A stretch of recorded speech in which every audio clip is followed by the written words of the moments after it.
This is a Film Stories original podcast. We made this. Welcome to the Starlight Ballroom. Hey!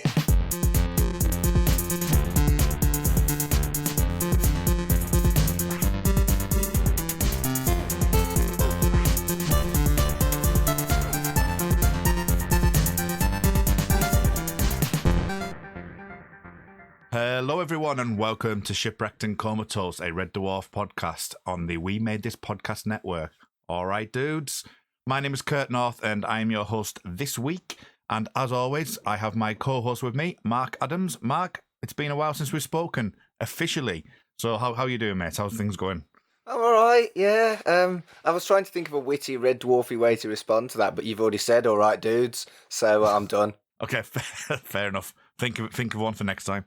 And with us is a first-time guest in the shape of Matt Latham. Matt, it's been a while since I've spoken to you. Actually, how are things on your end of the country, down in good old Birmingham area? How's things going down there? It's going okay at the moment. The weather's decent for once. We've had a couple of days of iffy weather, but yeah, it's nice to look out the window and see sun for a bit. Yeah, Iffy is such a West Midlands word to use, Matt. Absolutely confirming where you're from there. Fantastic. Well, it's overcast here, I think. Having said that, I have only been awake for about 20 minutes, so I haven't probably looked out yet. But yes, it's overcast here. So we are almost at the end. We've got this episode and next week's, and that is the end of season 1. That's come around really quickly, and as we have done over the past few episodes with the new guests, we have an officer's exam, which is something that we don't tell guests that they're having until they come on. So we'll drop them right into it. Matt, are you ready for this? We're going to give you a few questions to see if you can pass the exam. Yeah, I'm ready as I'll ever be. Okay, let's go then. So the first question would be, when did you discover Red Dwarf, or what was your first memory of it, if you don't remember the exact kind of, the exact memory of actually seeing it first time, but your first thoughts on it? I can't remember exactly, but I do remember watching, I think, Summer Series 6 when it came out. I'm pretty sure I actually watched Series 6 finale on when it first aired, because I always remembered, and I'm pretty sure they used to repeat it all the time. But I can't remember exactly whereabouts it was, unfortunately. But I'm going to go around where Series 6 was airing.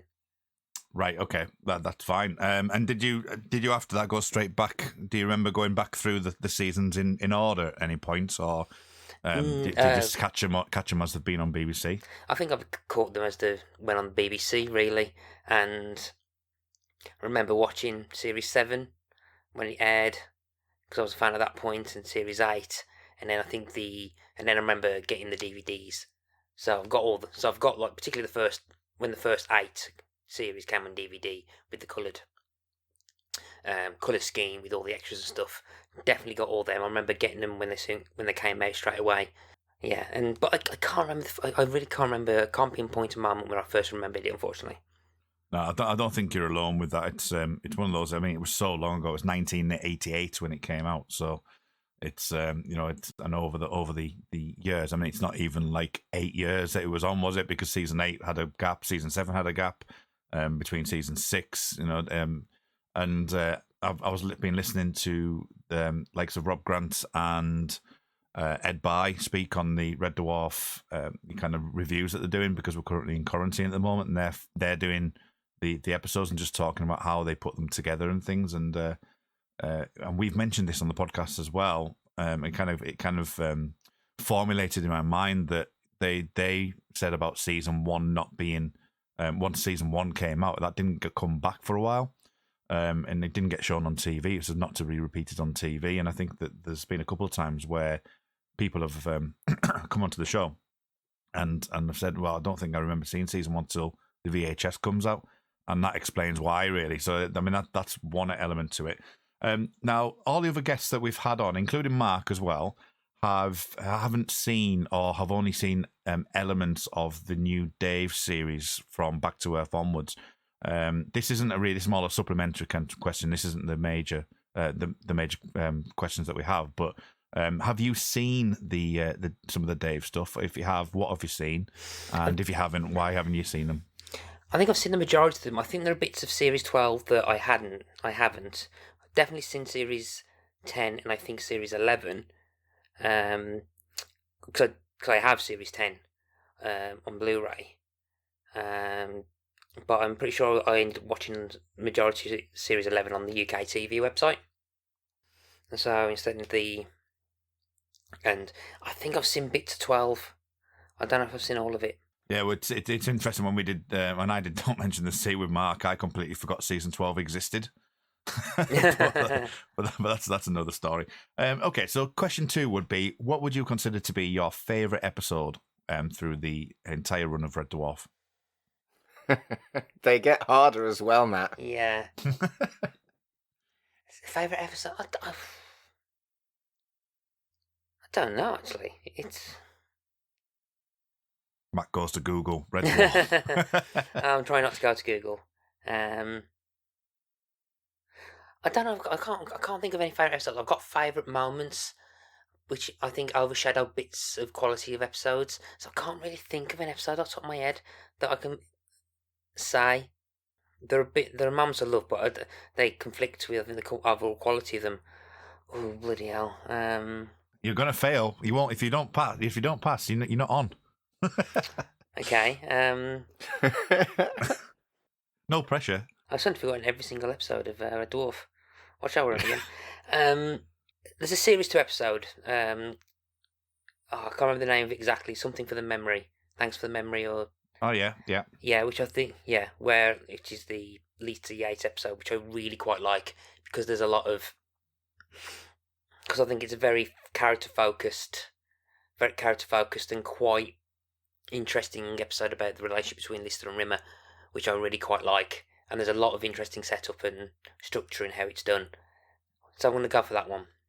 Excellent stuff.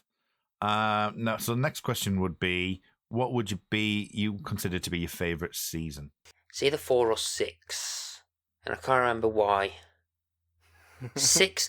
I think 6 because I think I have memories of watching that. Or bits of it when I was younger. I think 6 might have been my entry season, actually. But, yeah, I think I want to go for 6. Because that's the ones with, is it Gunman of the Apocalypse and... I think, is Rimmerworld in that one? Gunman of the Apocalypse was. Rimmerworld, wasn't that in 7 when Chris Barry was leaving? No. Definitely wasn't in 7. Yeah, Series 6, yeah, because that's one... Yeah, it's one with Legion and Polymorph 2 and Out of Time, because I always remember the cliffhanger for Out of Time as well, which I think is kind of legendary. The Out of Time, and obviously we didn't return back after Out of Time for quite some time, did we? And I know that because you've watched the Dave ones, the end of season 8 cliffhanger as well works quite well when we find out what happened in season 11. And spoiler alerts, as I say, Mark and the rest of the gang, rest of the boys from the Dwarf haven't seen them, so it's going to be interesting and fun watching them find out the reveal after the end of season 8. So that'll be fun. Right, okay, so that season 6, that's not a bad shout, because season 6 is one of my favourite seasons. I said 3 or 6 originally. So you mentioned moments before. What would you consider to be your favourite moment of the show? Easily, the Munchkin song from Blue. That was the episode I was thinking of when you said Rimworld. I got myself ever so confused. No, yeah, the song is still in my head, and I think if that was the last time we kind of saw Rimmer, then it was probably a very in character and hilarious way to send him off. Yeah, I mean, season 7. Don't get me wrong, we've had a very, very small discussion on season 7, but it isn't the best of seasons, but it has some absolutely amazing moments in it as well. And I think there's the change in style that has an effect with it. But when you look at that Rimmer episode with the send off of Rimmer, that is a particular highlight and low light at the same time, because it's Chris Barry's last episode. I think he's in one more after. He's in one more after that one, isn't he? I think that he appears in a cameo in the next one. I think, if my memory serves me right. But yeah, it's a great moment, that, and it's one that, as you say, the song goes around in everyone's heads, I think, and it's a classic moment. So, who would you consider to be your favourite character? Arnold Rimmer. Oh, Mark, it's not happened. It hasn't. We've got a consensus, and I don't agree with it. Okay. Sorry, Matt. What happened is, well, Kurt interviewed me and I said the cat. I then asked Kurt and he said Rimmer. And then Crichton. Oh, you said Crichton. yes, you said Crichton, and then it was Colin who said Rimmer, wasn't it? No, it was Colin who said Dave Lister, and then it was Carl who said Rimmer, wasn't it? Yeah. So we got 4 out of the 5 main characters where each member of the team had picked a different one, and we were kind of hoping you'd pick Holly. Sorry to disappoint. Never mind, Matt. Never mind. But why would you consider Rimmer to be your favourite character then? What makes it for you? I think as well is that I think there's a lot of. He's like a very antagonistic character who's there for a reason. You can tell why he's part of the ensemble, and I can see Holly's logic with it. And I think he's just that kind of right side of smarmy and cowardice, and has the same kind of high opinion, which vanishes as soon as he's confronted with it. At the same time, I think he's quite complex. I mean, it's not for season 1 episode to comment on him. I think, particularly with the Dave series, there are issues with his general character arc overall. I do think a lot of my favourite moments of it are Rimmer based, and there's a lot of stuff. And I'm a massive fan of Chris Barry, cause, particularly as well, because I was a massive fan of the British Empire. I'm surprised actually, Matt, that the British Empire hasn't come up. I don't think we've mentioned the British Empire at all, Mark, have we? We haven't yet, but I bloody love the British Empire as well. Oh no, don't! Oh no. We're not doing another podcast there. Okay. But no, and I think that, particularly that, if you watch that, you can kind of see a lot of range from Chris Barry. I mean, I even remember A Prince Among Men when that came out, where Chris Barry basically played Lister if Lister was a famous footballer, an entrepreneur, and a businessman, and all of them are on YouTube. I actually watched the first episode, and hasn't aged that well, and not as funny as I remember it being. But yeah, I'm a huge fan of Chris Barry, and I think a lot, and particularly if you see of his other work, you can kind of see just how much range he's got in terms of performer. I think I've always been quite impressed with what he does with Rimmer anyway. Yeah, no, it's joking aside, I think Chris Barry, we've talked a lot already I know you won't have heard these yet, but over the past 4 episodes, just how good Chris Barry is as an actor, and how much he can portray as well. I think it works really, really well. Yeah, I think I've decided, as we've been talking through these for the first 4 episodes, that the cat is still my favourite character. I think Chris Barry is my favourite actor. I just think he portrays so much, and I think we'll get into that in next week with Me Squared as well. I think there's it's obviously a centerpiece for him. Although we've had a lot of episodes in the first 4, I mean, episode 6, sorry, is the one where you can really kind of push the envelope a little bit as well, and that's only the beginning of the journey as well, isn't it? Really. Mm-hmm. Right. Okay. So, final question for you, Matt. This is a hard one, and this one, many people have struggled with this question, and I just hope that you can forgive me for asking it. Would you like some toast? No. A crumpet? No. Fantastic. Okay, so shall we delve into the episode that we're going to discuss today? Yeah, I reckon so. Excellent. Let's do this.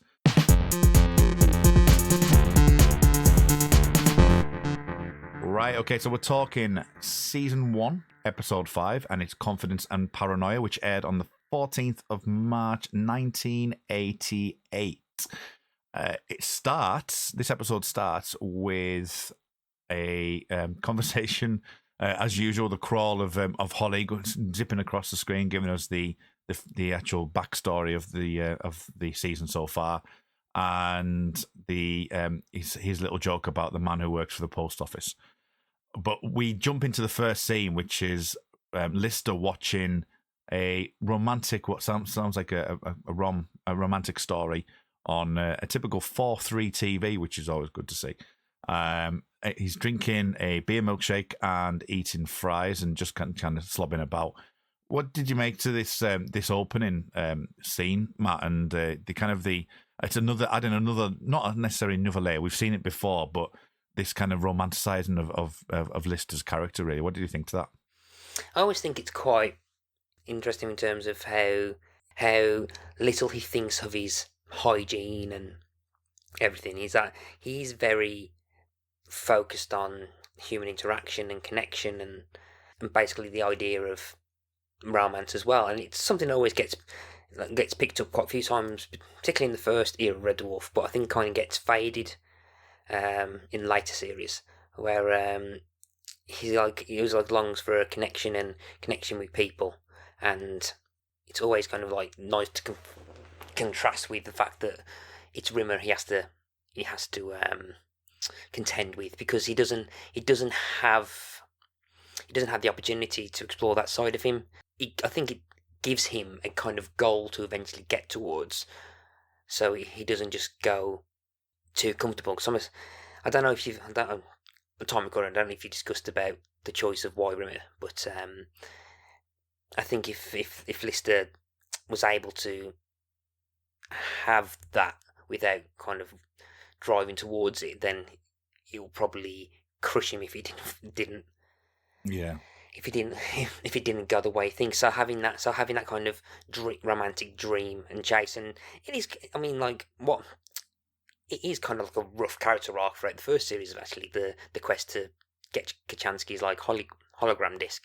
I think it gives him a quest or hope rather than just like the possible inevitable disappointment that would have happened, I think. So I've always find that a bit interesting. Yeah, I mean, it's interesting. The as I say, I mentioned earlier about the actual YouTube videos that I've been watching of Rob Grant and Ed Bye and the like, and they were talking about this episode recently, and they were saying that it's interesting to say character actor gets to Kachansky, and we're jumping right to the end here. But the original ending was that Kachansky was going to be the cliffhanger, and that was going to be the end of the season.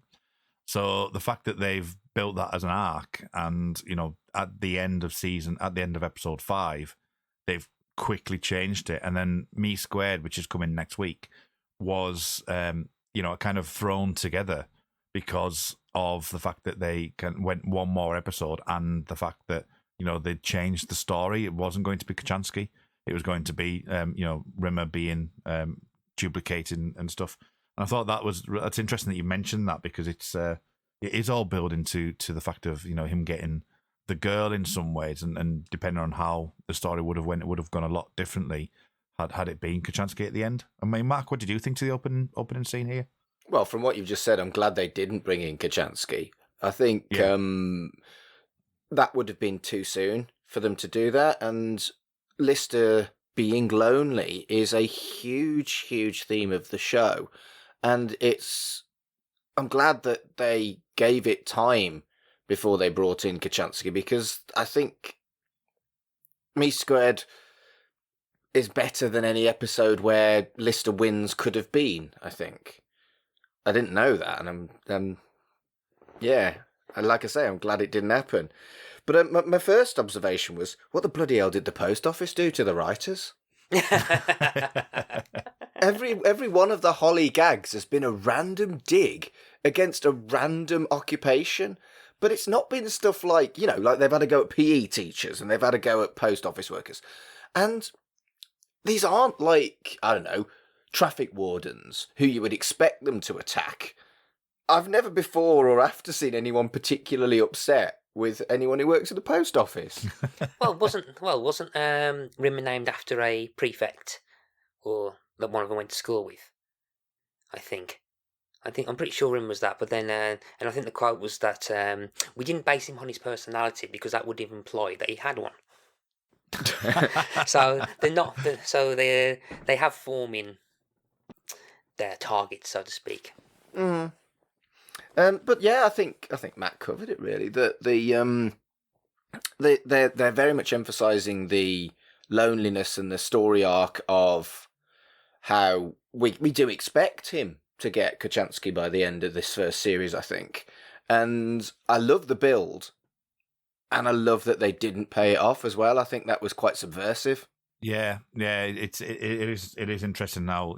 They actually did go for one more episode, and I think it goes back to that whole "there's no aliens in Red Dwarf" thing as well. I think the idea that they wanted to focus purely on the human drama in a lot of ways, but then using sci-fi as an element, which I think works.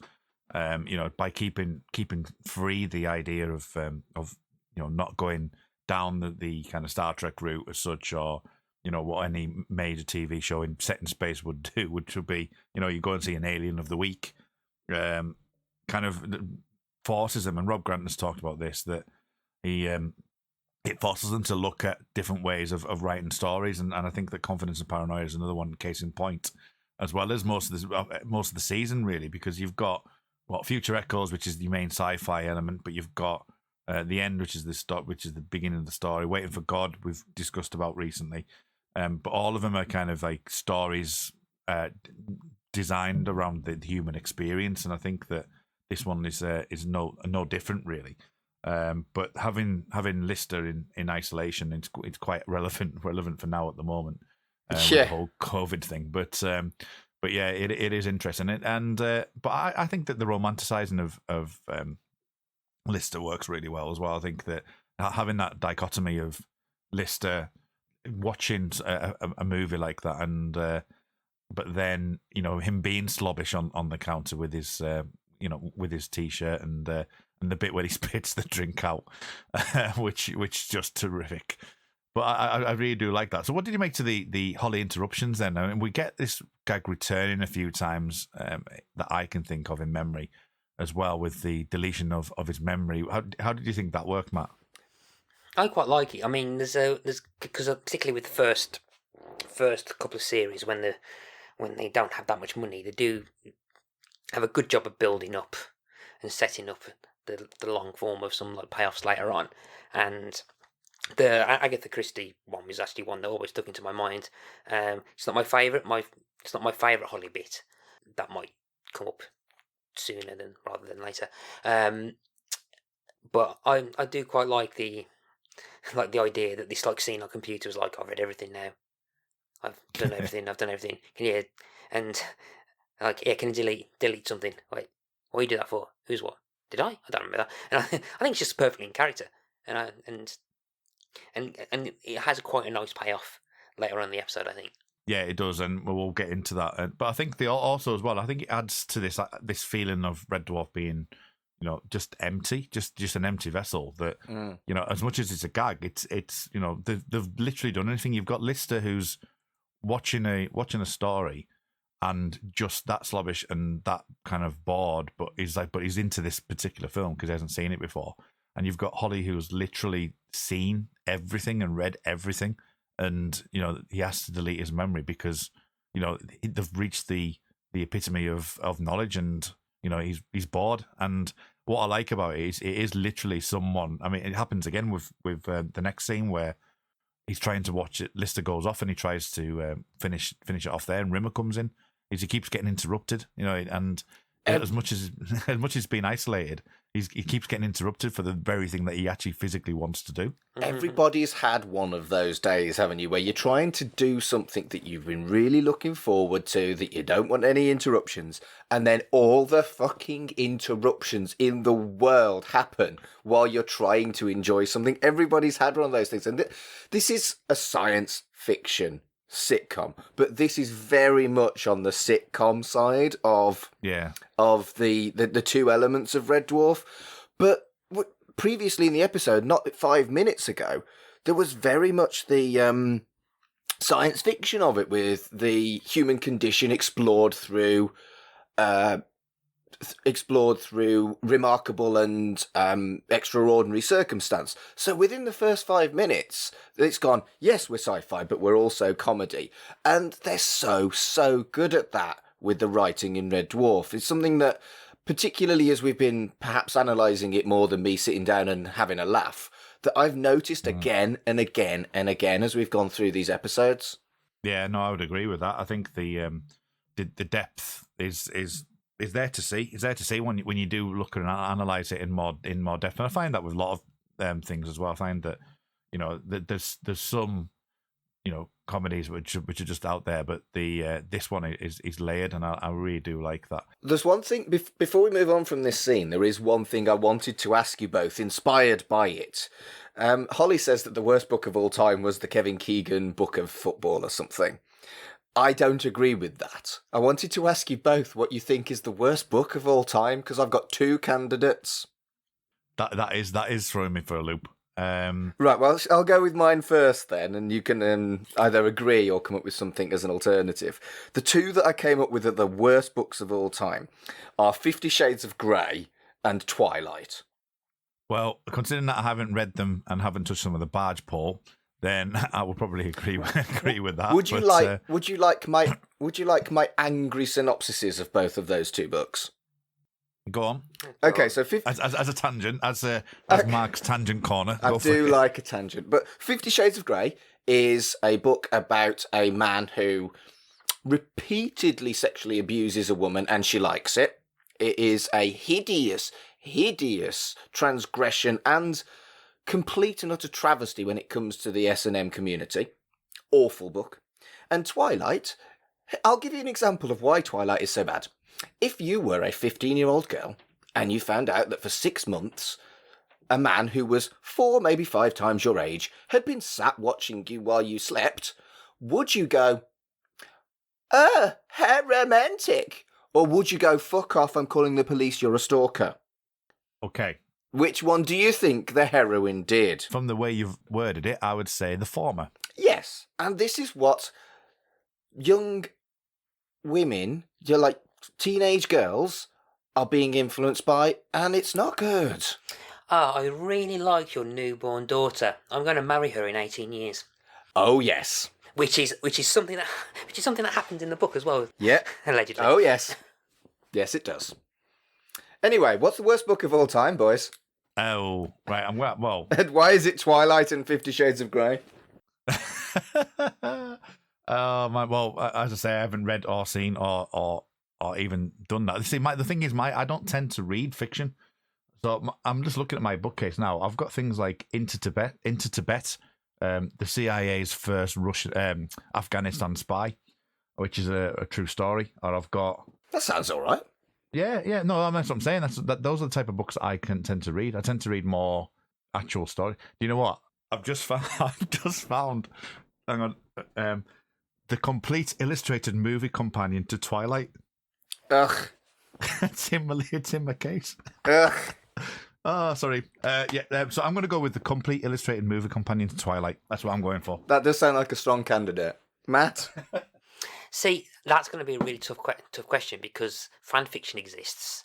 Oh.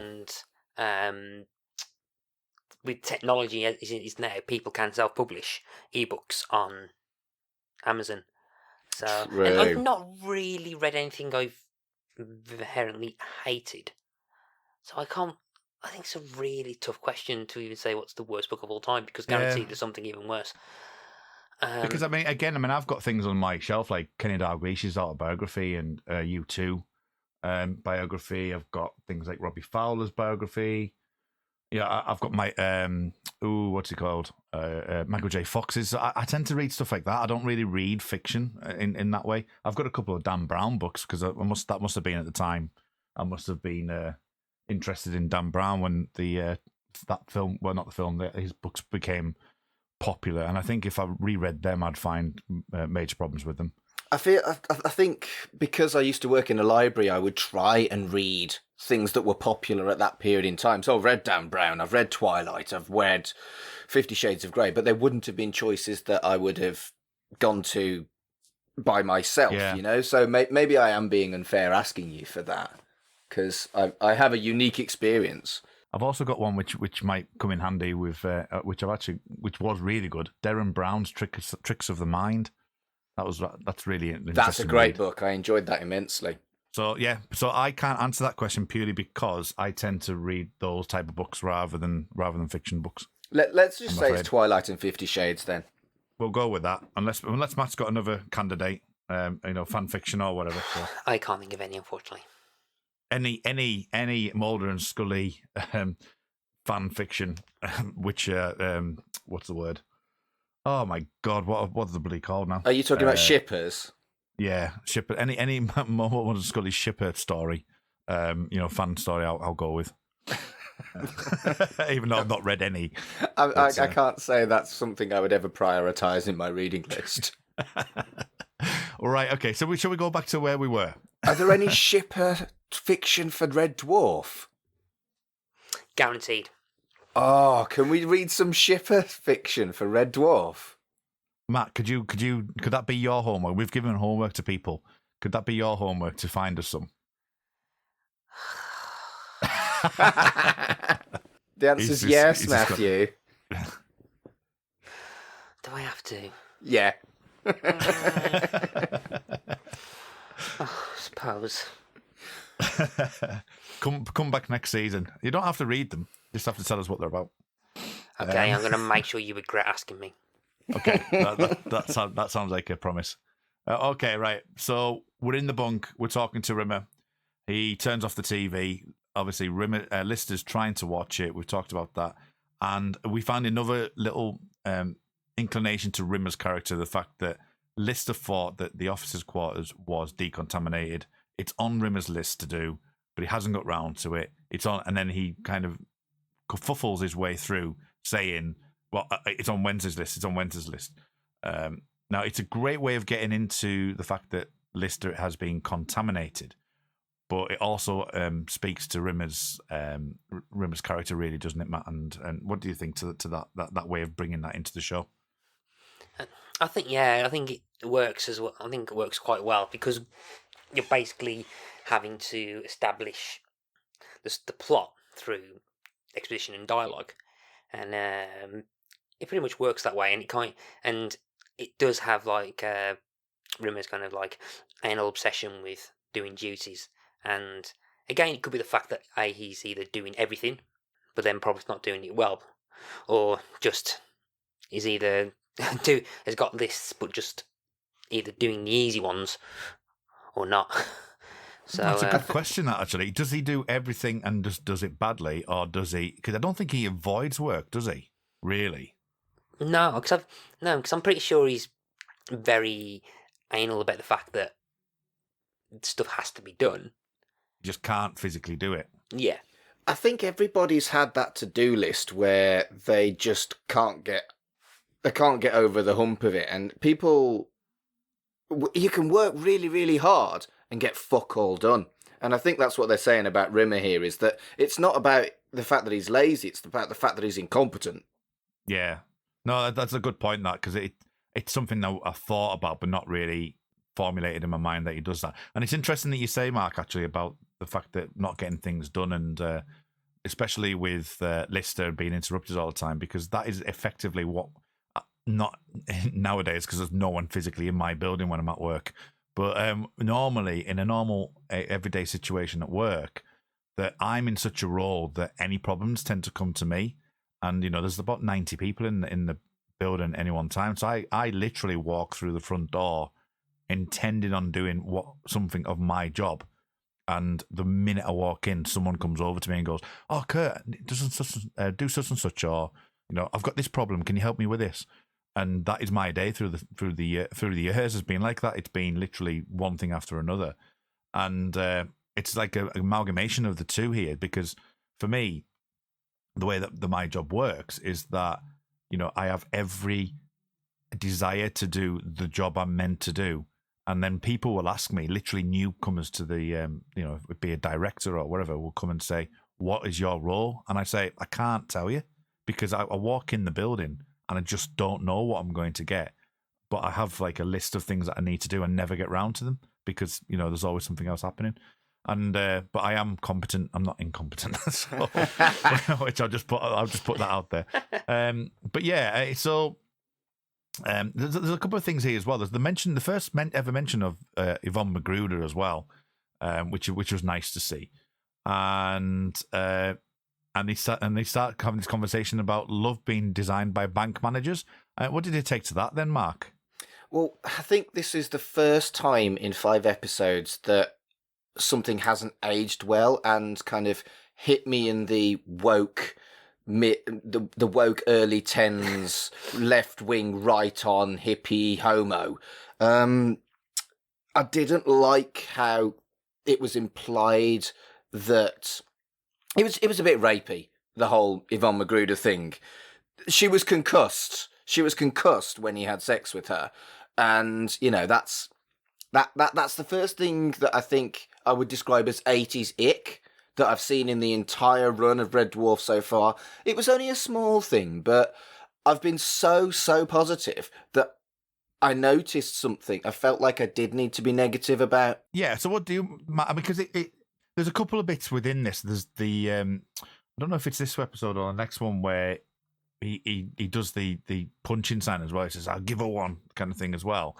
And it also brings up the next... It's played for laughs, obviously, but the when Kat goes in and SEX, I want to get it, XEX, I think I found it, which as a laugh is quite funny. And I don't know if you noticed, did you notice anything with that scene before I go any further with that? No. Right, okay. I don't think it was particularly heavy. I don't think it was, the kind of thing where people might have to put a warning at the start of the episode. But it did kind of get the hairs on the back of my neck, Well, that SEX, I want to get it. SEX, I want to found it. Well, Lister's on the floor, isn't he? Yes. But if you look at, rather than gazing your eyes upon Cat Mark, have a look down at Lister, because he smiles when he comes in and says, "I think I found it." Does he? Yeah. It's brilliant. It's like sitting there lying down, and because he obviously goes off, he gets the fever. He's got a fever. He has to go. He says, I need to go. And you see him, and he basically goes, SEX, I think I found it. And then you just see Craig Charles just like pull this smile, and he can't remove the smile from his face either. He kind of just lays there and just keeps that smile on. Was this the first smeg up? It probably wasn't. It's interesting though. As I say, I would strongly mention this again because I've only started watching them, but the Red Dwarf quarantine discussions that they have on YouTube. Just search Red Dwarf quarantine. That a lot of it is technical, which I quite like. I quite like Ed Bye's discussion on technical stuff, and I'll probably get more into that in the second one. But there is like things where Ed Bye is saying, "Oh, we shouldn't have done that," or "We should have edited this out," or you can see right at the end where Lister's just about to smile and things like that. So he's pointing out stuff that they, if they had the time and the money, they would have changed, and it's interesting from that point of view. I think it's remarkable the way that what they did achieve with regards to the tiny budget they had, and for them to nitpick their own work I get it, it's funny, but there's no need. They really did achieve something special with a shoestring budget. I mean, you'll see from the demeanor that they are. He is nitpicking it with love. He's not like saying, "Oh, we should have done this, we should have done that." He's more right. Like, if you look at this, and if you watch here, and I'll talk a little bit more about in Me Too, so we'll park that. But there's certain elements he says, "Well, on that 2-shot there, if you just see that corner, they would have done this," or right after this scene, this happened. So they're not doing it as like nitpicking guides. It's more like discussion and Ed going, fuck. You know what I mean? Well, why didn't I notice that before? We've spent like the last 30 years watching this TV show, and then they suddenly realise, or someone on the chat mentions it and go, "We've not seen that in 30 years." We finally found it now, sort of thing, which I quite like. There's so we talked about the SEX. I want to get it. SEX. I think I found it, and then we get to a fantastic scene. Which is one that I remember vividly. Before we do, I do need to mention that the scene with the cat, the first scene with the cat, is where I get my Mark's quote of the week in this particular episode. As he comes out and he's walking around, he goes, "That's mine, this is mine."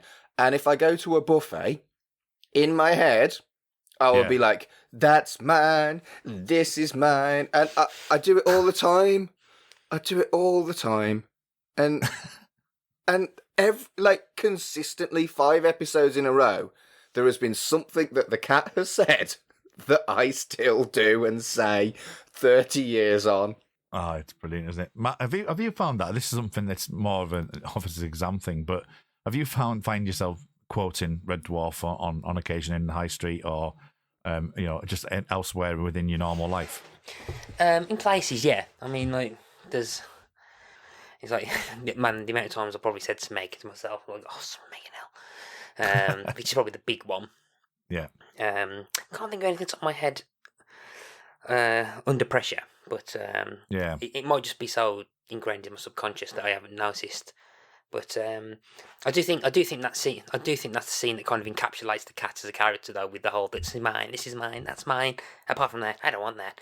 That encapsulates the cat's character for me when you want to describe it. But perhaps sometimes I've done that to myself, going, "That's mine, this is mine," except that I don't want that bit. But other than that, I can't think of anything off the top of my head. Well, I deliberately quote those words exactly and clock whether or not the person I'm with spots it. Because I'm a massive nerd. But what I've been saying on previous episodes, that one is quite deliberate when I do that. But there are certain phraseologies and terms that I just repeatedly use from both Red Dwarf and Buffy the Vampire Slayer that have just become the way I talk, my vocabulary, my phraseology. And it's fascinating that it really does seem to be just those 2 programs. Actually, saying that, there's probably a lot more on Buffy that I probably use than Red Dwarf, if I'm honest. Because Buffy's probably like the biggest impacted show I've ever had on me. But we're not doing a Buffy podcast. Oh, there's too many anyway. Yeah, I actually did think before we come in, I thought Mark's talked a lot about Buffy. Matt likes Buffy. I'm going to find there's going to be a Buffy podcast. Not doing a Buffy podcast. No. Yes. I know we've got 12 seasons of Red Dwarf, but there are only 6 episodes. Buffy's slightly longer. Right, okay, so let's talk about I'm Going to Eat You Little Chickie. I think, Mark, you need to talk about this scene to begin with, and we'll let Matt jump in because, Cat is your favourite character. It is a play already on the I'm Going to Eat You Little Fishy, but the chicken is just absolutely probably one of my favourite moments of Cat so far, really. It's just, you can imagine an actual cat playing with a I don't know, a mouse or a little bird or something. It's just seems like Danny John Jules has really got the concept of the character, and he's been sublime throughout the entire series. He's not given much depth, but what he's given, he just does so well. He does. What do you think to Cat then, Matt? Especially the first few episodes because he is played as a kitty, and as a kitten in some ways, isn't he? Or a developing cat or whatever. But what do you think to the cat up until this point? The cat's got some really funny moments as a character overall. The only issue I have is there's a couple of issues I've always had with the cat. One is that he's extremely underused in terms of the whole ensemble, particularly as it develops.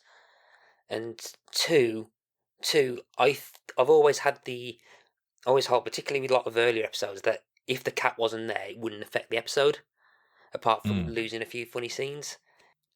Yeah, but in isolation so far, he's a very funny character and kind of helps. I think it's like as a consequence of what happens with Frankenstein anyway, and he kind of is I think kind of like symbol of the idea that 3 million years have passed. But in terms of the character on a logistical plot level, doesn't really do much for the show in terms of plot device. Just there. Sometimes it feels like he's there just to add a funny moment in to kind of pad out the plot. But then again, though, it is funny. I think that's exactly what he's there for, but I don't have a problem with it. I think he's very much a simple character for simple laughs, but it's done with such grace and style that it's not crude. Yeah, I always think he gets the short end of the stick whenever there's anything in terms of like development and everything. And, that's probably fair. I mean, we've had the episode Waiting for God, but that wasn't really about him. It was a story about the cat species, wasn't it? Where it's not really. And I think we've just briefly discussed this in previous episodes that his in some ways it works because of the nature of cats in the first place, that they just do appear when they want to appear. So I get it on that level, but it would be nice to see a bit more. But the levity that it causes, and it does throw it up. I think the episodes do by throwing these little sections in. I mean, there is elements with it, where we get things like where Cat finds Lister and stuff like that, and I think Rimmer, by extension, the Scutters is designed to. I mean, we'll go into the next scene in a second. Are designed to be the hands and the things that can help with Rimmer, because Rimmer can't touch anything at this moment in time. And I think, it's interesting the change that especially in this scene where he's playing with the chicken, that it's very cat-like. And then once we get to Rimmer comes in and actually has concern for Lister, and the way that Cat is so vain that he just like sort of steps, he goes okay, and he stands back up and sits back down again. But it adds that little change in levity, a bit more like what's the word? Just a different type of comedy, and it just like livens the show up a little bit and doesn't like get dredged into the story so much. But I do think he's underused. I don't think he is underused. I think if he was used too much, at this point at least, when he's a relatively shallow character, it is a man playing a cat, essentially. I think if he was used more in these first series, it would have over-egged it. And I think he does get a very slow character development throughout the first 6 series, where he becomes more human as the series progress. I think if there'd have been too much cat, it would have been a show about a cat. And a cat is a supporting character in any story, really. Does that make sense? Yeah. Right. Okay. So let's move on from that. So what did you what as a comedy sketch then, with Rimmer coming in and saying, "Lister's on the floor. He's on the floor. Help him, kind of thing." And Cat jumps up and then sits back down again. What did you make to that, Mark? Oh, I howled with laughter. It's just my kind of humour, where I've got nothing other than that. I found it really fucking funny. I'm sorry. I'm still laughing now. No, so as I was saying before, the next scene where Lister's actually in the medibay and the Scutters are trying to take his temperature, it is a funny joke, but it's also an extension of Rimmer, because Rimmer can't touch anything that he's using. He's using the Scutters at this point, and the Scutters become kind of a staple of the show in a lot of ways. But it's interesting in this scene, which is obviously the main crux of the episode moving forward, that we've got he's gone to Kachansky's quarters to wallow, is what Rimmer says, and the fact that he's got this pneumonia, but because it's mutated over the 3 million years, it's changed.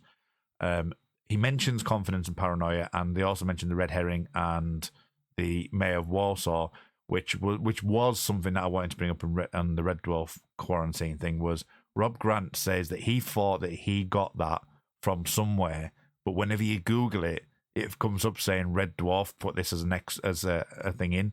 So I think there's a bit of a circular logic there, where Rob Grant either made it up and has forgotten he's made it up, or that it was a real thing that Rob Grant actually put it into the show, and that it's now cycled through, that it's become a reality.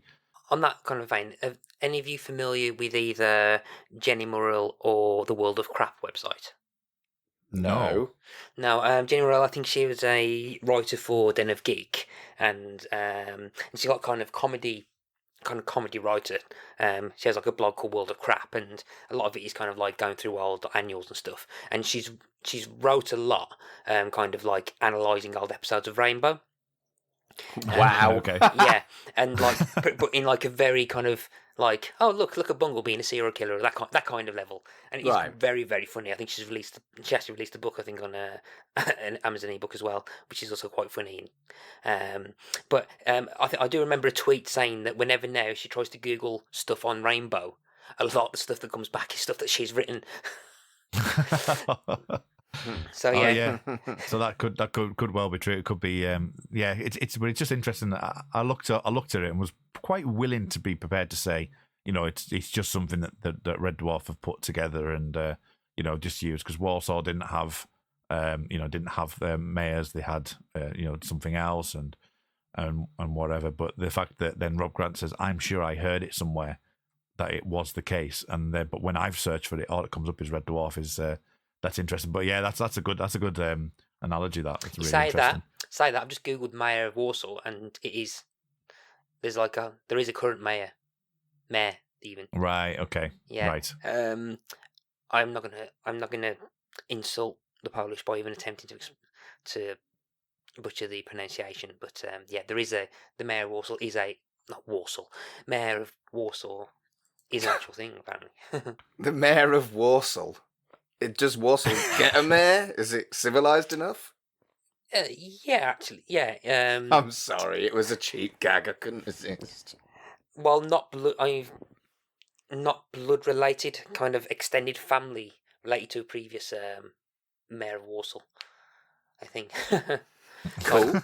Like my mom's cousin, like my second cousin's father-in-law, I think was mayor of Warsaw at one point. Right. So facts about Okay.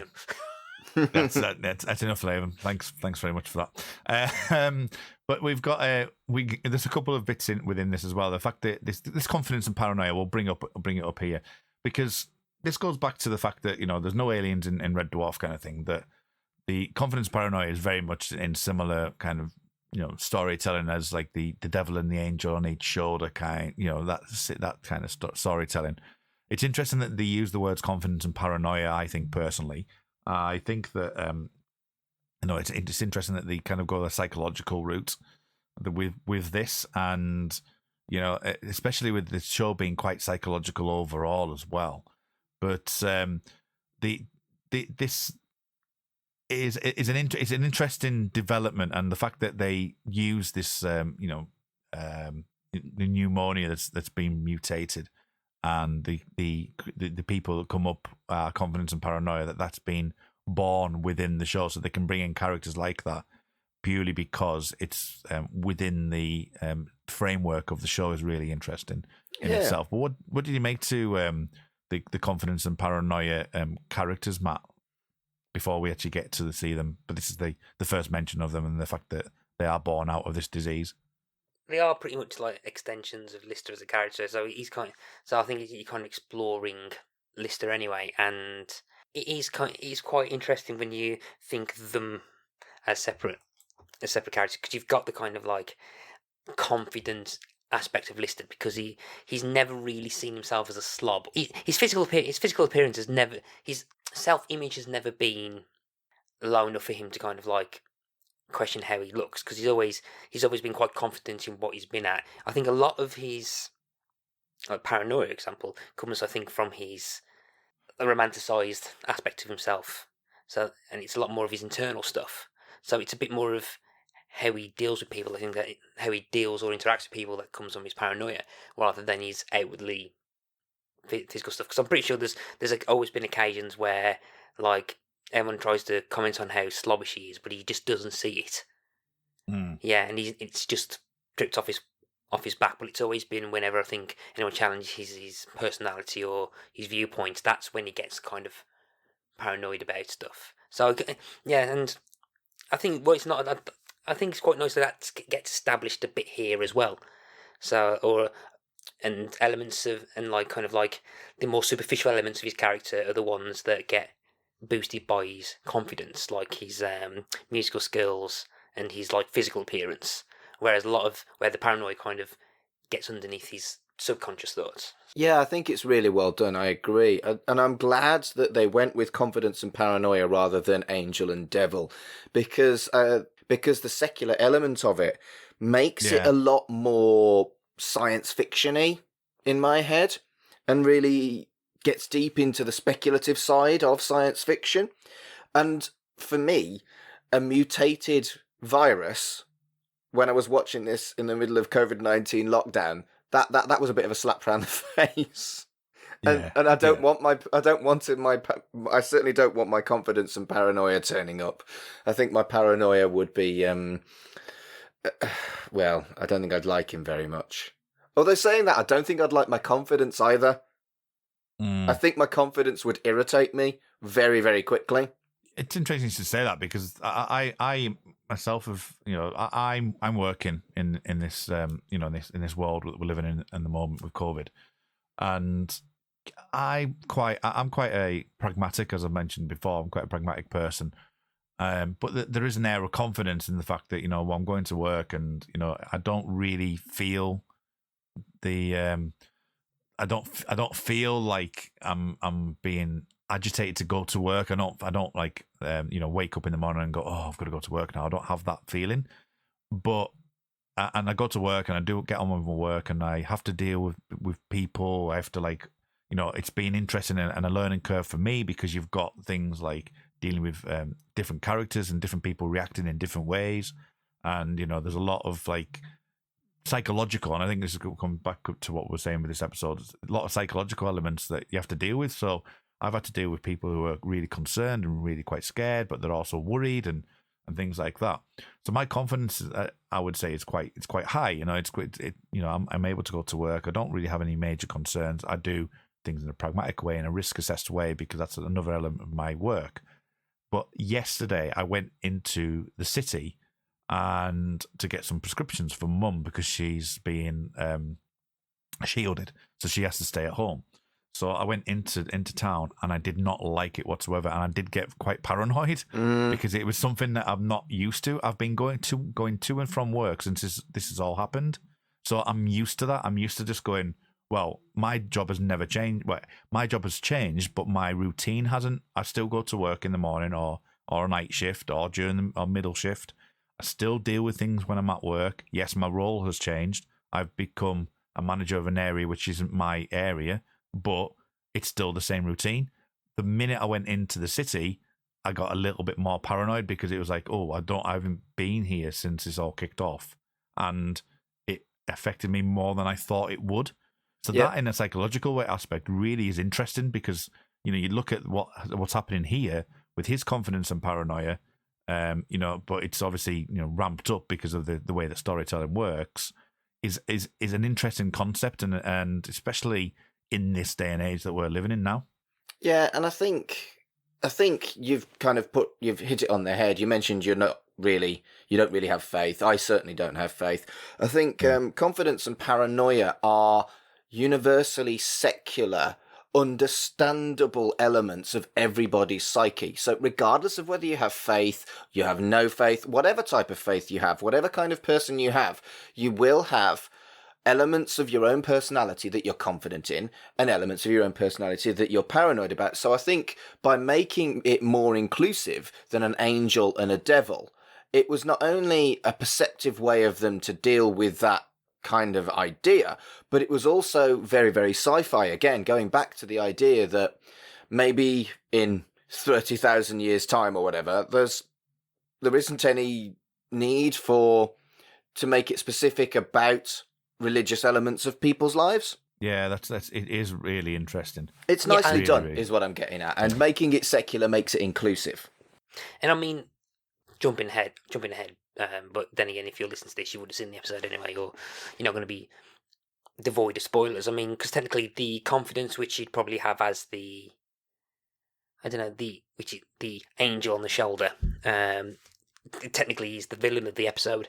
So, and you probably couldn't have that if it was angel and devil. It would be the devil that would be the villain of it. So there's like a interesting parallel in terms of how you see confidence and your paranoia, and that someone who's too confident can probably get themselves into a bit of trouble. And you do kind of see that in later series, like for example with the polymorph episode.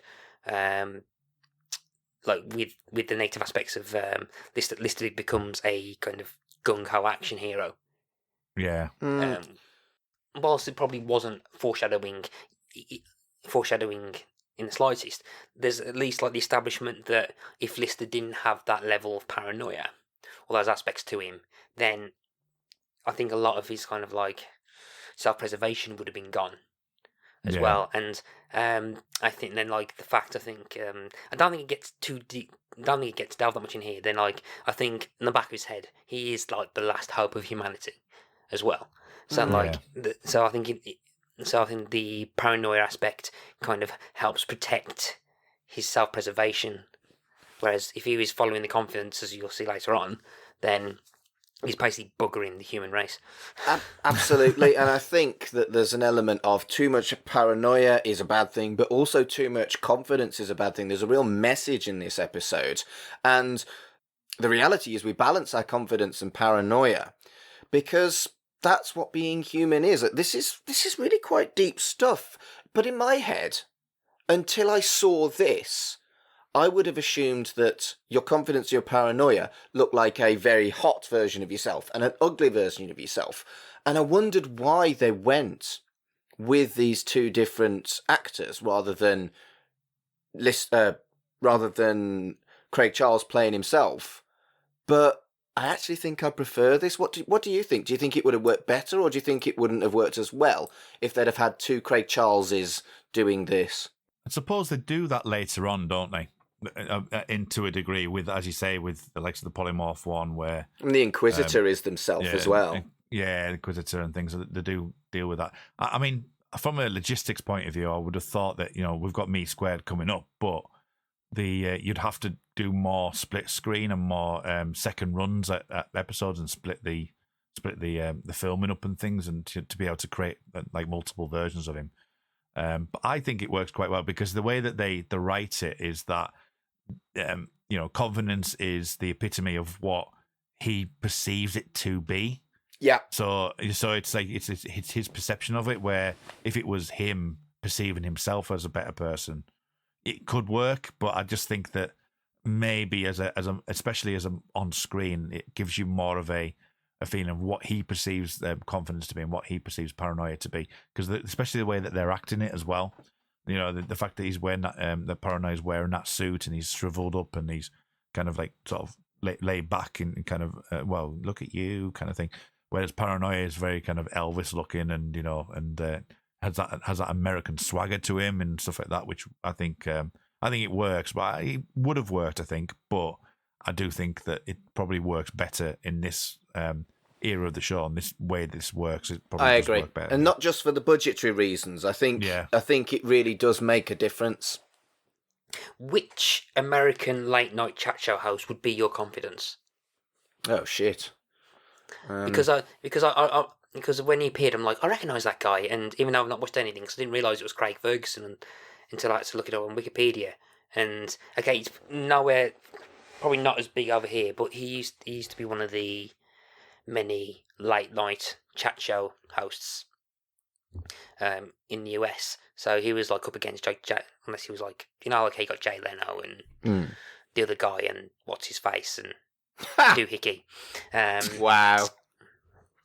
Yeah, but basically what James Corden's doing now, he was doing something similar, and I think he was doing it for like about 14 odd years, I think. So it'd be interesting to see if you showed an American this, they'll probably go in and go, well, wait, what? it'd be like watching Graham Norton suddenly appear on Father Ted, and you'd suddenly forgotten he was an actor. The one I probably most kind of lean towards is probably someone like Jimmy Kimmel, but it is that Craig Ferguson's thing as well. I only realised that myself yesterday, and I was like, oh yeah, it is I. Which I thought was interesting. But they directly mention that in the episode as well, don't they? As much as like that's what he perceives him to be, as American quiz show host. So it's interesting how they kind of use that as the kind of the confidence as such. There's a couple of bits that I've missed out, which I just wanted to just briefly touch upon. That would be the raining fish and the Warsaw combustion, both of which are ways of telling the story that things are coming real, and Rimmer's the then hallucination little story where he's telling him about the you had a fever, hallucinations, they were solid, they were real, they were alive, they were solid. And it's I'll try and put it another way. You had an hallucination, and they were solid. Which I think I love that scene, and I just think that it's fantastic. And also with I know we're talking about Cat briefly, but the levity as well of the fact that Cat's coming in to bring the eaten grapes and the orange peels, all of which have been eaten or been used, which I thought was interesting. And obviously the actual red herrings or the fish, the trout that are on the floor, that some of them are actually alive, which I thought was an interesting choice on the part of the producers. Yeah, that was my second 80s ick. That's clearly animal cruelty. Mm. Yeah, they put them back in. Apparently, they put the ones that actually were moving around. They put them back into water. Apparently. Okay, I'm good, but still, it's a bit icky. Yeah, they do bring that up as well. So it's but yeah, I can see it's played for laughs, but I can see that's a potential way of looking at it, definitely. But in the entire series one, there was only this episode where I spotted any 80s ick, so not too bad.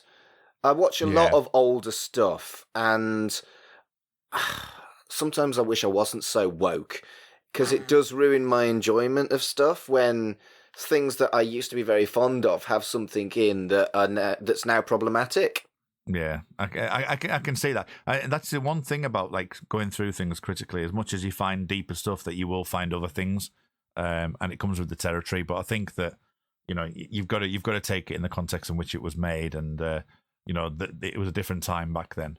If you can go on. If you like cats, don't watch anything from Disney before about 1990 with any fucking cats in. Thank you, Tim from Without a Mouse, for that shit. Oh yeah, I remember listening to that. Yes. Oh man, okay. But yes, that is We Made Them Out. We made mice. We made mice. It's the cat. That's another We Made Mice production. So let's just talk briefly about the introduction of Lister's guitar playing and songwriting, because this is the first time that we see him singing a song as well, and I think it's the perfect episode to bring that in. We've seen his guitar, I think, in previous episodes, but this is the first time we hear him physically singing and writing a song. Matt, what do you make, Matt, to the way that they use this? I mean, you can talk about through the series as well, but this is the first time that we see just how prevalent and how good he is a songwriter. What do you make to it? I think this highlights the thing I was on about before in terms of the majority of his external, or the way he portrays himself, he's got quite a high opinion of. Yeah. Whereas a lot of his internalized stuff is what he's more paranoid about. I think it clicks well with his hygiene, in that he's kind of got a blind spot. Yeah. So I think it's nice that he's got so it kind of shows that he's not very creative as well. And when you think about it, like, again, last human on Earth, who's going to generate the art and creativity that we see? Unfortunately, it's this guy. Yeah. Art is going to dwindle, isn't it? Really? Yeah, definitely. And the one question that I wanted to bring up actually is we're talking very much about, it's very much a Lister story. So I get why they did this, but Paranoia doesn't get the screen time that Confidence does, and I can see why. But Mark, what do you make to the fact of that? Because Paranoia literally gets only a couple of scenes. You had to get a bit of a scene with Rimmer, and it's a reflection of Rimmer in some ways more than he is Lister in certain points. Because Rimmer says about look at him, he's talking to a piece of his own imagination, and then Rimmer realizes that he's talking to Paranoia. So what do you make to that? I think it's really innovative. It gives us an insight into the character of Lister. He spends more time with his confidence because he's a confident person. I think it's clever. Would you have liked to seen Paranoia spend a bit of time with Rimmer, though? Or do you think it was just enough to deal with the way it was? Would it have confused things? I think potentially it was probably that It's quite a lot goes on in this episode. I think they might have initially wanted there to have been more Confidence and Rimmer interacting, but they had to cut somewhere. Maybe. I think that it felt like the intention was that, you know, Confidence was going to hang out with Lister and Paranoia was going to hang out with Rimmer. So maybe that was what they had to cut. I don't know, but I don't think it. I think it benefits more from Confidence being a stronger part, because it gives us an insight into Lister, and it also gives us a moral message that, yes, confidence is good, but if you go too far, you're going to screw yourself over. Yeah, no, I get that. And I think that, as I say, Confidence naturally is a more lively character. It's not as self-deprecating as Paranoia would be. But having said that, the fact that, like you say, that Lister naturally would err towards more of the Confidence side. You can see why it was angled at that point. So I really like that. But even though we don't get much with Paranoia, we do get the stabbing scene. The fact that the Scutters are basically Rimmer's, mercenaries as such. What did you make to that, Matt, with the stabbing scene?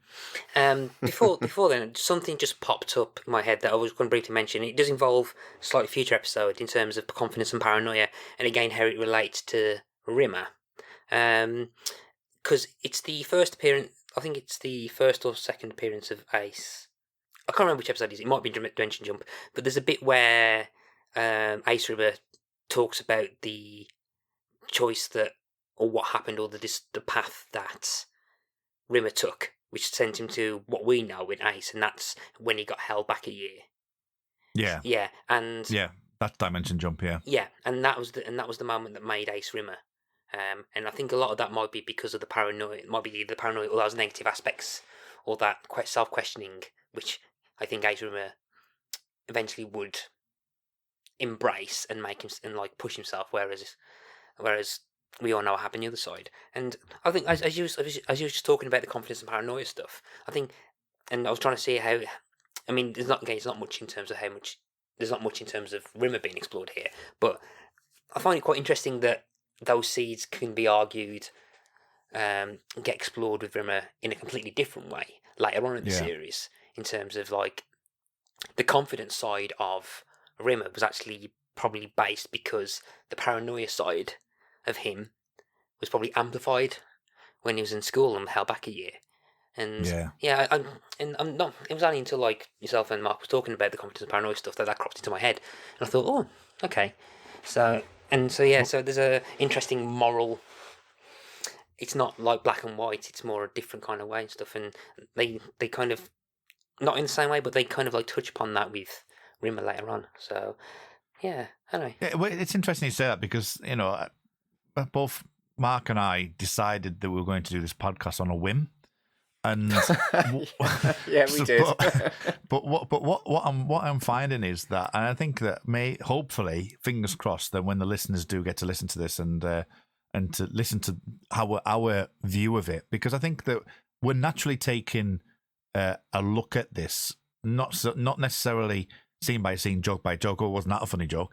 But we're looking into the deeper context of what it means and the human side of things as well, which doesn't surprise me, to be fair, Mark. To be absolutely honest with you, but the fact that we are looking into this in this kind of depth and just generally talking about what this brings up in both us and what it brings up in the show and the characterization of the show, and that it isn't just a sci-fi sitcom. There's a lot more to it, and by you saying stuff like that, well, never, just what's popped into my head, I'm hoping that kind of resonates with other people as well, that they'll get involved and they'll see things, and hopefully we can build something with regards to this. I mean, we've got a long way to go. We're only at the end of season 1, and already we can see this formulating. I think that really works to showcase how good this show is, and I think it works really well.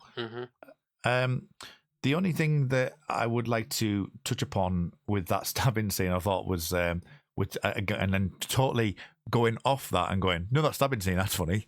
It is just the comic genius of the Scutters when it drops the actual syringe. Because I don't know if you noticed that he's going, stab him, stab him, stab him. And then Paranoia turns around and the actual syringe falls out of the actual Scutter's hand, which I thought was really, really good. So, and he also talks about the snogging his own hand and stuff like that, which I'm sure that most people probably would have done at some point. Don't know what you're talking about. I will not say. I will not ask that question. But they do confidence actually, and this lines up as I say, with this episode being what they thought was going to be a cliffhanger for season 2. They talk about this bringing Kachansky back without turning Rimmer off. They've found a way that they would reduce power in certain areas. And Paranoia starts talking about why we should be interested in you. Confidence retorts back saying charming young stud and all that. And it's interesting how we were talking to Carl a couple episodes ago about how Lister's a really clever guy, and through his confidence, he actually works out where the discs are being held. But at the same time, you've got Paranoia talking about Kachansky and why would she be interested in someone like you? And I think this is the crux of the episode right here, because it's talking about what his ultimate goal and what he wants to happen, but also how confidence and Paranoia play into that. I don't know what you thought made of that, Matt.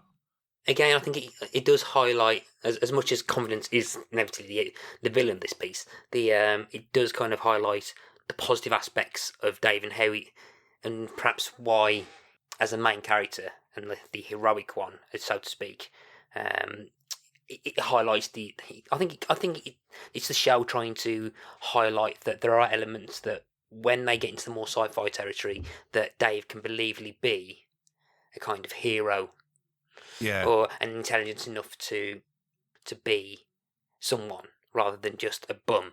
So I think a lot of it is. I think some aspects of it is him not realizing what he's got in himself. And I'm like there's a scene in Back to Earth where I think some kids tell him that he's incredibly brave, and I don't think he realizes that at this point. But he has moments of it. So he has moments of intelligence, bravery, humility. Humility. Yeah, he's got humility. He's got empathy as well. But I don't think he lacks the kind of drive to propel himself to chase or capitalize on those elements. Whereas on the flip side with Rimmer, you've got I think you got the inverse, where he's got the drive, but he lacks empathy, heroism, and I think Dave is kind of convincing himself that, hang on, he's got elements of himself, or he's got of his personality that could be attractive. Again, that's him kind of coming to terms with some of his stuff internally that he probably had issues with earlier. So we're starting to see a lot more of his positive aspects that he didn't realise he had. And but then again, that was probably because he had to confront that paranoia, and not be blindsided by the overconfidence. Well, I think it's early in the season as well, because early in the show's run that he's been in stasis for 3 million years, so he's gone from a full 169 at time of counting, but we won't go into that. 169 people. He's 169th on the ship. Only rats are better than worse than him. That he's come from a ship full of people. He's come out of stasis. He's having to deal with the new concept of what his life actually is. He's the only human alive left. He's having to deal with all those issues, and it's no thing that we get to episode 5 and he's having to deal with this existential crisis in such a way that he's not sure where he wants to go and what he wants his aspirations to be, a certain thing, but has he really thought it through? Is because having Holly's made that decision, as we've mentioned before, that that Rimmer's probably the best suited, and what you're saying, Matt, is the fact that the dichotomy between the two of them and the juxtaposition between the two, because they're so far apart, the polar opposites apart, that they both will draw each other together. Not necessarily. They get drawn together pretty much in season 7. in a particular Rimmer dream, but we won't talk about that just in a Lister dream, but we won't talk about that just now. But they get pulled together from an emotional and and a character perspective. But we're dealing here with like Lister's reaction to all the stuff that's gone on before, and I think that as a show, I mean, it doesn't put that on on screen as something that's on the nose or direct to you. It layers it in. I think that really works. I don't know what you think, Mark, to that. Pretty much agree with everything you said. I haven't really got anything to add on that. Sorry. Okay, no, it's all right. It's all right. I feel confident. Great. Yeah, well, there you go. Yeah, Kurt, baby. Yeah, you're doing well. Thank you. I'm going to go outside now. But so they smash up he smashes up the Medicom, and Rimmer is trying to tell him you're still sick, and shows a bit of empathy. It does actually show a little bit of empathy, and that's something that we haven't seen of Rimmer actually thinking about it in the mess hall, if you want to call it that. Rimmer runs out to Kat and says, he's hurt, you need to come and help, and in here he's saying, you're still sick, you need to stop this, you're still sick. So there's a bit of empathy there as well, I think, Matt. I think that there is elements that are being brought in. I know it's very small, but there is those elements that it's the brother relationship, isn't it? I think I talked about this on a previous episode. I used to thump my brother, but woe betide anyone who thumped my brother, So they're very much established that they have a brotherly relationship, and I think this is that coming out. Yeah. I wonder how much of it as well is perhaps Rimmer thinking that he's given the job of making sure that the last human alive is sane and alive. I wonder how much of that is part of that as well, because I'm wondering whether he's got that kind of... I wonder how much of that he's taken as responsibility as well. So he must have realised that he came back, that Holly picked him for a reason, and he must be the only person who probably can tolerate, to a point, Lister, or is comfortable enough to be around him, even though he does comment on his slobbishness. It's a very good point. Yeah, that is a very good point. Huh. Mind blown twice in one episode. Matt, you can come back. Okay, so I think we need to talk about the external scene. It was done on a gantry, and I actually think on the two times I've watched it recently that they actually do a really, really good job of portraying something on a scale. There's a lot of trickery done with this, but I actually really think that that's fantastic. Yeah. The kind of washing machine tubes in the space helmet may not be quite the same thing. Here's the thing. That gantry is excellent. However, the medical rig and the sprayed moon boots and washing machine tubes in the spacesuit are not. And they're very, very incongruous with each other. I thought that they did so well in one element, but it was kind of shat on by the other elements where it was just tosh. It was great though. I love it. I think it's brilliant. I think it's brilliant that you can have both in the same kind of scene. It's very British sitcom, isn't it? Yeah. It's like 40 Towers moving walls kind of thing, isn't it? But yeah, I think it's great personally. But it is interesting on Confidence's demise here. He's the one that killed Paranoia. He put him in the waste garbage and shot him out into space. And Confidence's overconfidence. Now, what did you make to that? I think it's about right, isn't it? That if you have confidence before a fall, but your confidence gets rid of your paranoia. It's a lovely little metaphor, really. Matt, what do you make? Again, it's the self-preservation principle in that, like, without that fear, without that, oh, hang on, if I do this, will my head explode because there's no oxygen? That, if you don't have that, then the self-preservation side of yourself will fail. And I think that's the example here. So if you're too overconfident, it's like, it's only space, or like it's like you say, like, you come to a pelican crossing on a dual carriageway, and there's no cars coming, or you're too busy something, and you're like, it's only a quiet road, and you don't walk across, and part of you says, should I just push the button anyway. And you don't. And you don't, and suddenly a massive 10-ton truck comes in and hits you. Then, yeah, it's that element of... there's probably a better metaphor I could probably chose, but yeah, it's that if you're too overconfident about stuff, then you don't see or you don't consider the voice which adds that element of self-preservation. And again, you kind of see that kick in. You say, oh, hang on, we can't do this because of this. And in this point, it is life or death.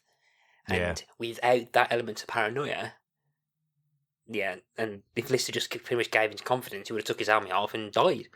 Yeah, it's a lovely kind of metaphor and allegory to the episode itself, isn't it? Really, I mean, it's dealing with these issues and the fact that that Lister doesn't do that he realizes, no, I can't do that. You're insane, kind of thing. That it's blown up to all proportions, including confidence itself. But the fact that that's kind of the story and the kind of metaphor and the kind of fable that it's trying to tell is interesting. I'm sure that you would have liked Katz doing his laundry. Oh, I did. And do you know, I did my laundry yesterday, and Nathan wasn't even in the room. The cat wasn't even in the room. But I still, as I was doing my laundry, I went to myself, I'm doing my laundry. I'm such an idiot. Such a loser. There was no one to even take the piss out of me for being a loser, and I was still a massive loser, and I didn't care because it popped me. Oh, man. Right, okay, so I think we're at the end of the episode, effectively. We get to the fact that, he's got the box, and he's I'm sure that we've all done this in the past as well, in our younger days, where he's going, hey, yo, Chrissy! And, trying to, work out how he's going to introduce himself to her. No, I don't know what you're talking about. No idea. No. And obviously the twist, which obviously, as I say, it was different originally, but what do you make, Matt, to the final scene? The fact that he's trying to build his confidence up, that he's amalgamated the two together, and now he's well enough again. His confidence and paranoia is back where it's supposed to be, and he is Dave Lister again. Effectively, he's not being led by anyone. He's being just the two aspects of that have been brought together, and then the turnaround of it being another Rimmer. What do you make of that? I think it does showcase that perhaps whilst not as street smart as Lister, Rimmer still has some semblance of intelligence in him, but I think that comes from his own sense of self-preservation and cunning and his own kind of belief in himself. So again, this is something that will probably end up being discussed a bit more in depth with the next episode, but it's fully in character, and it fully in character, and I can fully buy about what happens, and fully totally it makes perfect sense that Rimmer perhaps would have thought about this as well, and I do quite like the fact as well that throughout all of it, the one thing that perhaps Lister didn't consider was that Rimmer might still know him enough to think about this as well. So throughout all the confidence that we've seen, there was that element of paranoia that we had hinted at, where I think paranoia goes, oh, Arnold Rimmer's slightly more intelligent and more driven than I am, and there's an example of that actually happening. So I think that the hurdle of Lister getting to a certain point to kind of switch it on and gets to that point, but then I think he kind of doesn't realise, he perhaps hasn't thought about the fact that his fears about Rimmer being slightly more intelligent than him, or cunning is probably a better word. Sneaky, yeah. Again, his own self-preservation, as I said, kind of took over, and perfectly in character, and quite a rewarding punchline to the end of the episode, I think.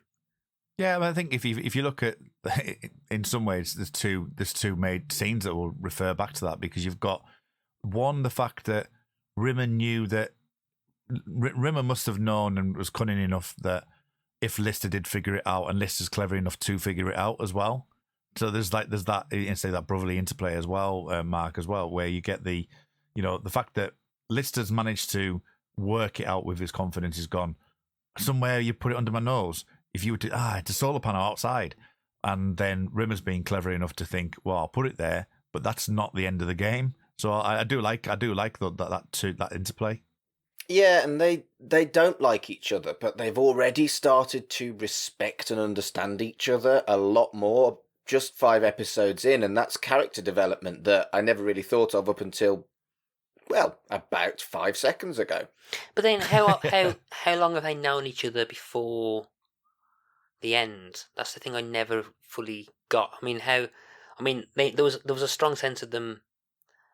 Well, they was forced together anyway because they had to share a bunk. I think they had to share a bunk with each other. But how often were they interacting with each other before the stasis leak? Well, I think it's interesting because he had all his mates around him, and we've talked again, Matt, about the fact that his mates that he hung around with, that Lister generally hung around with, and that Rimmer was very much like I'm a workman. At the disco, for example, he's still wearing his uniform, and he's still doing his salutes and things, and he was very much jibed at, and it was like on the surface thing, and obviously, I think that in the bunks you'd probably get a different Lister compared to what it is now because they are forced into that situation. So, but you're right. There will have been some interplay and some conversation between. I just think it might have been the dynamics would have been different. Mm. Well, that brings it to the end of the episode. Apart from obviously Lister, Rimmer comes up, appears second, and says he did warn you, and now you've got it in stereo, baby, which I thought was a great line.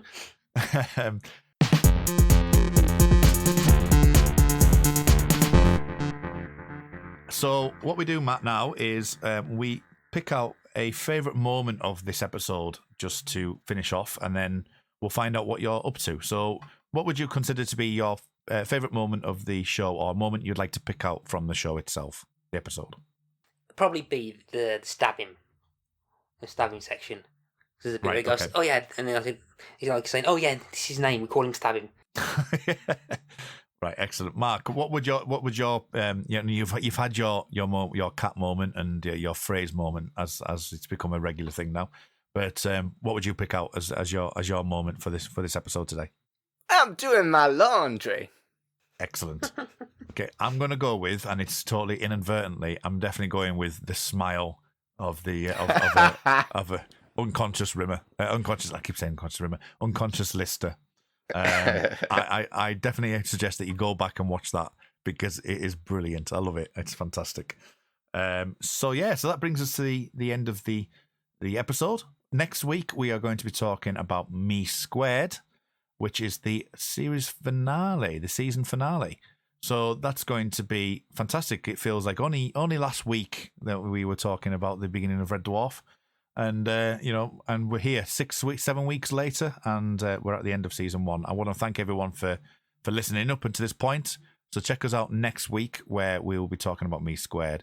But before we do that, a couple of things. First of all, please stay back and listen to some of the things that's going on in the We Made This Podcast network. There'll be a few clips at the end of this episode. And finally, Matt, where can people find you online, and what are you currently up to? I do a podcast myself and called Pick a Disc, and it's about people picking a disc and talking about it for whatever reason they want to. And I know the two of you have been on it. I know Kurt's been on it twice, once as a host and once as a guest. In fact, you were my first guest.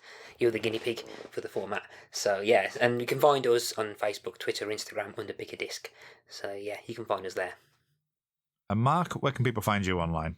My Twitter is @MarkAdamsHC. That is also my Instagram that I don't use because I'm over 40 and not very good with Instagram. I do 4 shows on the We Made This Podcast network. This one. And then I also do Pull or Pass, which is a weekly comic book discussion show at Pull or Pass. I also do Life's Milestones, which is my Celebrant podcast, where I talk about naming ceremonies and weddings and funerals, as well as, general birth, relationships and death, conversations, that's at Life's Milestones, and at least while the COVID-19 situation's going on, I do Don't Say the C Word, which is a daily random chat podcast where I talk to a different guest about a different thing every day. That's at Don't Say the C Pod. Excellent. You can find me at rmuldrake on Twitter, which is RMULDRAKE. I have been on the show running the Millennium podcast, TV show Millennium from 1996 to 1999. It was on air, and that is at the Time Is Now pod. You can also find me on the Xcast as well occasionally, and that's the X-Files podcast, which is at the X_cast on Twitter. And also Star Trek podcast as well. So I'm on quite a few things. Star Trek, which we're currently showcasing Star Trek Discovery. It's the Make It So podcast. And we've done Star Trek Picard and currently going through Star Trek Discovery at the moment.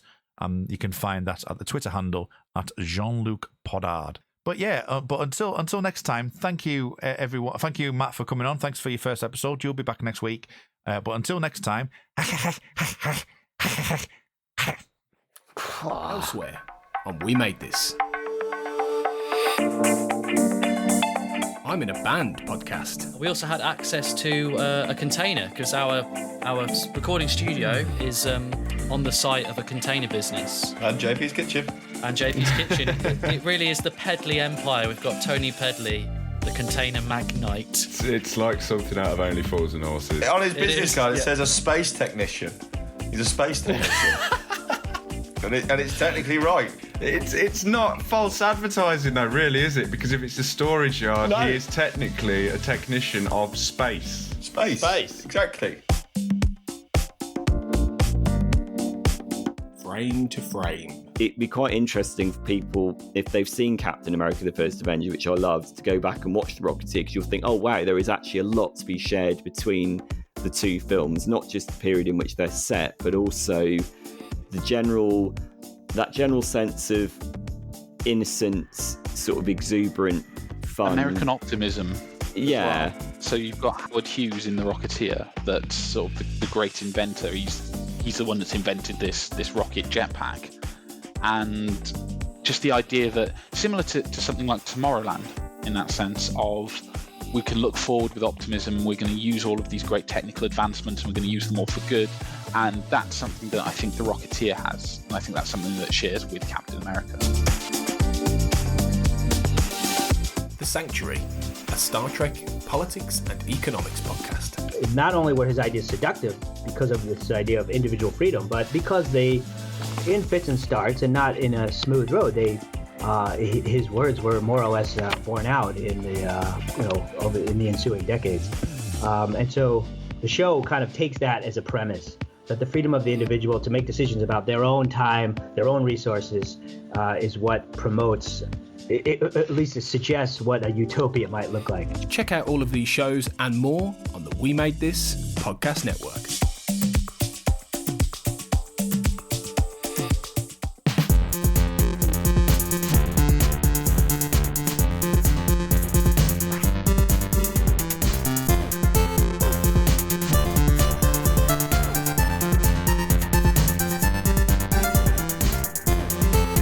Shipwrecked and Comatose, a Red Dwarf podcast, was created and produced by Mark Adams and Kurt North.